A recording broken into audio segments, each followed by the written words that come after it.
pledge of allegiance to the flag of the United States of America and to the republic for which it stands, one nation, under God, indivisible, with liberty and justice for all.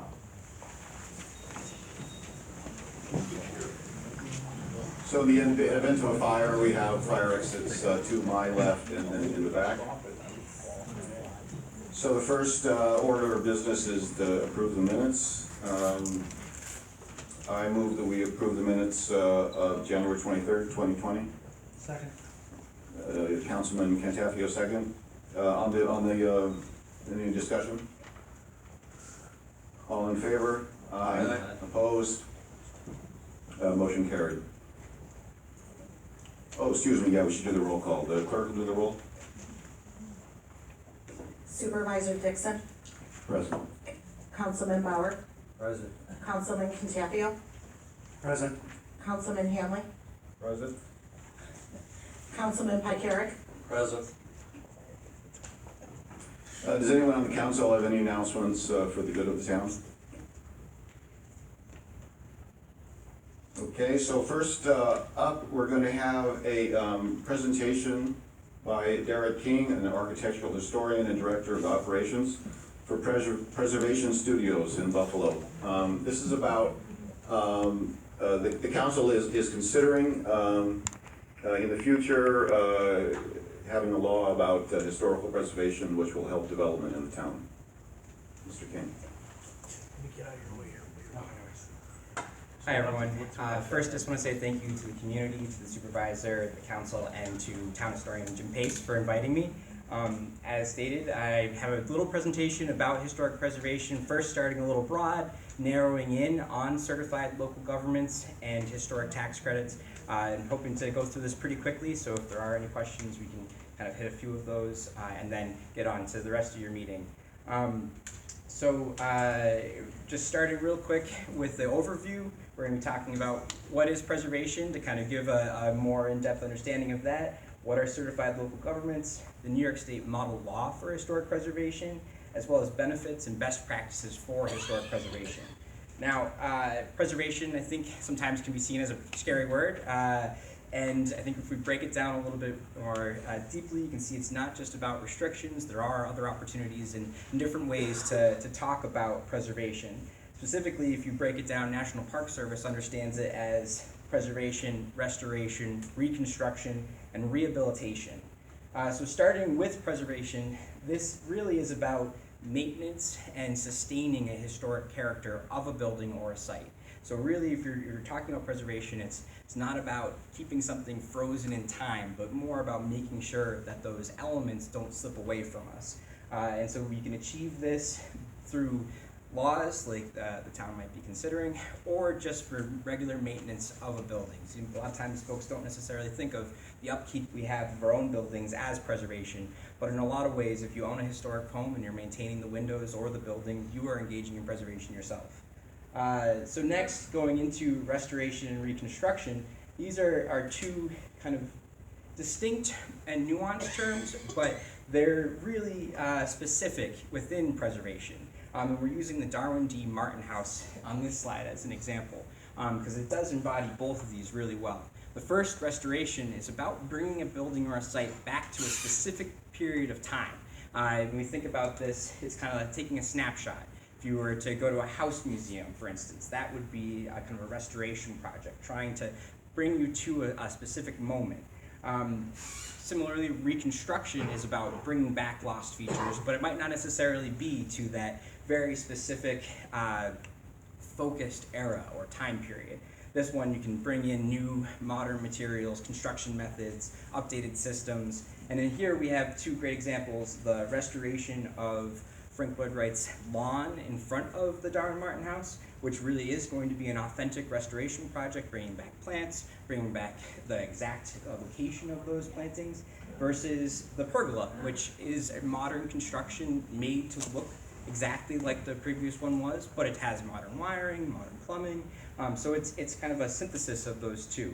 And lastly, we have rehabilitation, and this is kind of most commonly seen through historic tax credit programs. As many have seen across New York State, but specifically here in Western New York, there are a lot of projects that have benefited from historic tax credits. And you might have gone into one of them and said, is this really historic, or is this building now that's all condos? How does this all work? Well, rehabilitation isn't about keeping something stuck in one period of time, similar to restoration. It's about bringing new life to a building. So you maintain certain historic characteristics, but you also can bring new uses to it. So there's a delicate balance there, and buildings that go through the historic tax credit program maintain some of those kind of important cultural components, the things that we're learning about our history, while also kind of bringing some revitalization to a structure that either was underutilized, if not abandoned. So dovetailing off of that, we can see this in our community in a lot of projects, specifically downtown. We have the Electric Tower, which is such a prominent location for New Year's Eve, and is such a wonderful kind of landscape defining feature downtown. And it's one that benefited greatly from historic tax credits. Similarly, the Lafayette Hotel, which as recently as 10 years ago was abandoned, derelict, through the historic tax credit program has become an important downtown landmark in Buffalo, New York, and the site of weddings, all types of weekly activities, and bringing a lot of dollars into downtown Buffalo. But it's not just about the big projects that have been able to utilize some of these incentives.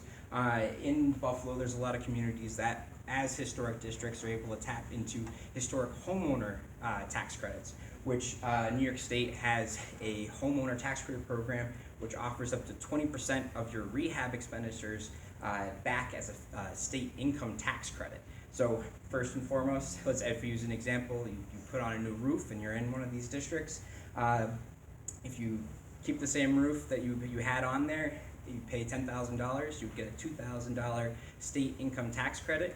First, it wipes out your state income tax, and the rest comes as a refund. So in a lot of these communities in Buffalo, we've seen properties like in the bottom right-hand corner, and it's tough to tell from these pictures, but on the left, it was needing a lot of work. There's a lot of broken windows on it. The porch had been altered, and on the right, this community member had used historic tax credits over multiple years to bring back the original porch, restore the windows, repaint the house. And so there's a lot of different benefits to historic preservation outside of what is typically considered more of a restrictive type of program.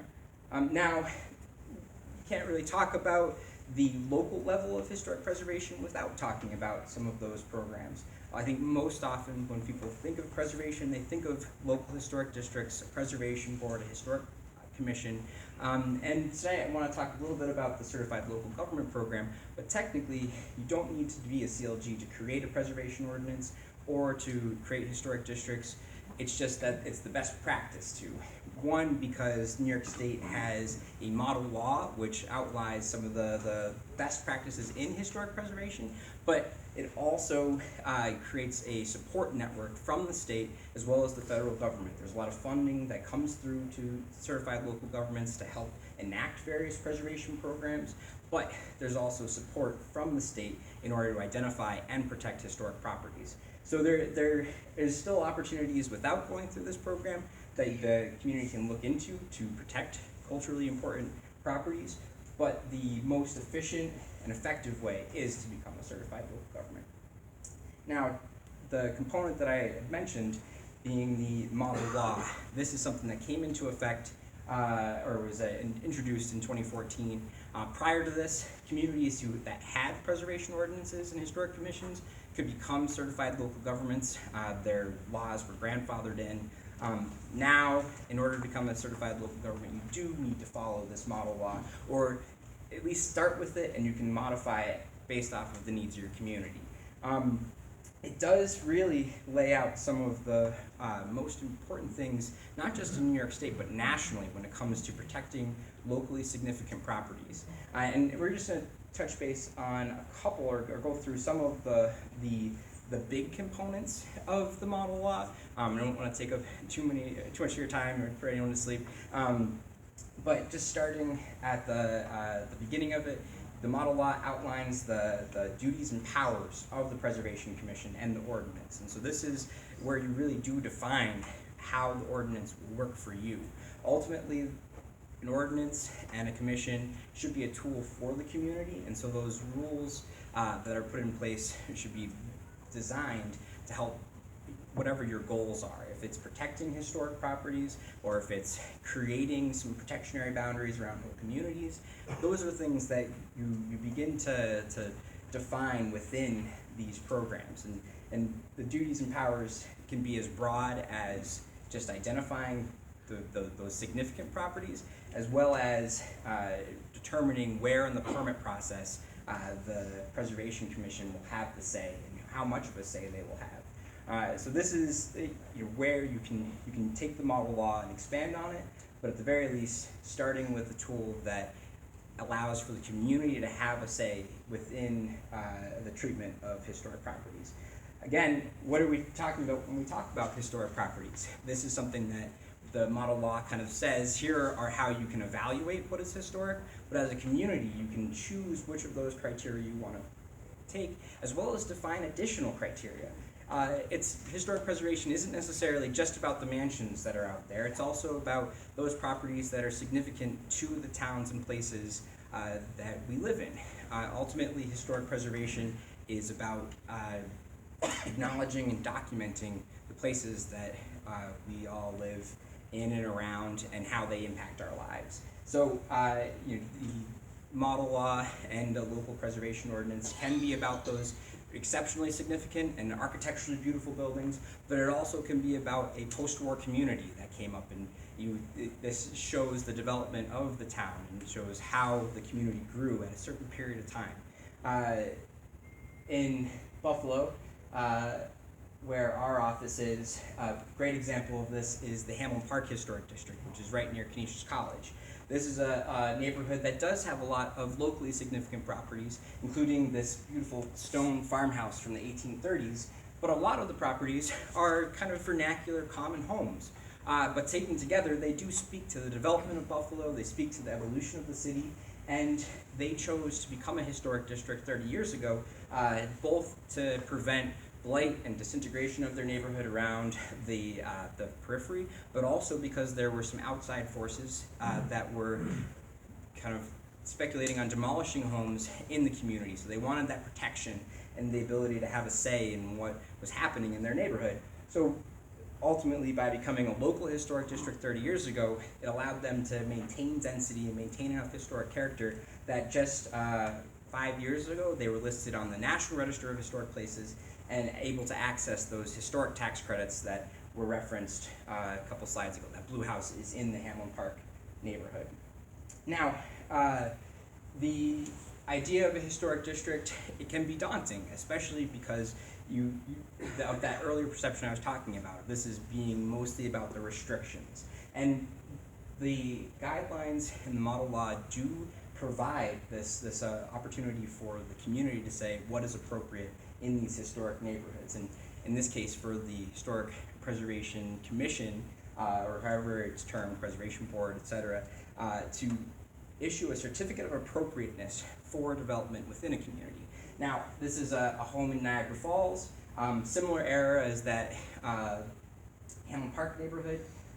It's quite charming, turn of the 20th century, and it had a very interesting infill on the porch where it was filled in with a faux stone sliding windows on there, and taste is subjective, but objectively it is different than the rest of the historic buildings in the neighborhood. And so when we talk about historic districts, it shouldn't be seen as this top-down community telling the people within those historic districts this is how it's going to be, but also an opportunity for neighbors to say, well, I want to have a say in what happens in my community. The community that we live in has a certain character, it has certain features, especially if there are historic homes, and I'm willing to give up some of my rights to modify it anyway to ensure that the rest of the neighborhood doesn't necessarily have an adverse impact to that historic character. And this can be additions on the front of a building, but it can also be substantial, whether it's at the demolition of a property. Demolition of a building and the leaving of a vacant lot can be a blighting presence in a lot of neighborhoods and communities. And it's not just neighborhoods, but also culturally significant properties within your community that having this type of law in place and having this infrastructure will allow you to have a say and prevent kind of short-sighted decisions that may have long-term impacts. This is a building in Niagara Falls, the former headquarters of Shredded Wheat, which about 30 years ago moved from the city out to Sanborn and demolished their headquarters, which is a fabulous building. You could see this with all those wonderful windows becoming great offices, apartments. It had marble wainscoting throughout, terrazzo floors. It was really gorgeous, and it was torn down for a shovel-ready site that is still a vacant lot. So thinking about the law that you could put into place, it does give you the power not just within your neighborhoods and your community, but also to say what buildings are important to the fabric, not just now, but in the future, and through various revitalization could be an anchor for future economic activity. So lastly, just talking about that first point on about preservation. An ordinance can give you the tools to make sure folks take care of their properties. Obviously, there's already a lot of mechanisms in place for most municipalities, but when it comes to a locally significant property, the model law does allow for communities that have landmarked these properties to insert other mechanisms, whether it's enforcing certain requirements or making sure that you can't pull a permit without paying certain fees or fixing certain things. Essentially, it's another level of redundancy. And obviously, if you already have certain things in place, that's great. A lot of communities don't when it comes to making sure that in particular important properties are properly maintained. So it's not necessarily, again, a one-stop shop for addressing all issues in your community, but a preservation ordinance can be a tool for any community. One of the things to think about is if there is an important building that becomes under threat, it's always better to have a preservation ordinance so that you can rely on it rather than lose a building that you really care about and not have had any infrastructure in place. So just thinking long term. And now it's not just on the community itself. There are a lot of partners in New York State. The Preservation League of New York State offers a lot of grants to survey historic properties and identify those which might be locally significant or nationally significant historic districts that could be eligible for historic tax credits. They also have grants for nonprofits, municipalities, religious organizations to examine their own properties and identify where they could be making improvements and funding sources to make those improvements. They're a really great resource regardless of whether you go forward with a model law. And if you do adopt a preservation ordinance, the State Historic Preservation Office is a great resource, not only for giving guidance on how to implement it, but also they have funding available to do surveys, to do preservation programming, training for folks within the community, within the local government, and how to best implement it. And just lastly, thank you again for having me, but the biggest thing is regardless of whether you go forward, I would highly recommend looking into historic resource surveys and historic districts. If not locally, then for the National Register, almost the entire town is an eligible census tract for the homeowner, the historic homeowner tax credit, and it's a great resource. We've seen it used quite a bit in Buffalo and across New York State. So just as a last, regardless of whether you go forward with any sort of local government or adopting the model law, there are benefits out there for historic properties that you can still look into. So, thanks. Thank you, Mr. King. Rather than being boring, I think you had the attention of everyone in this room when you said that there were tax credits available.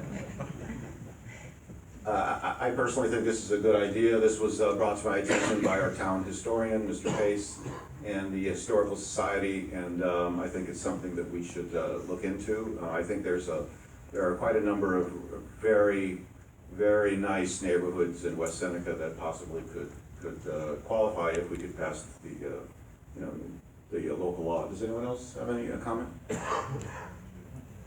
Okay, thank you, Mr. King. you. Moving along, the presenters for the town sign have requested that they go last, so we're gonna go ahead and do that. So now we're gonna go into the presentation of department heads, and we're just gonna go starting at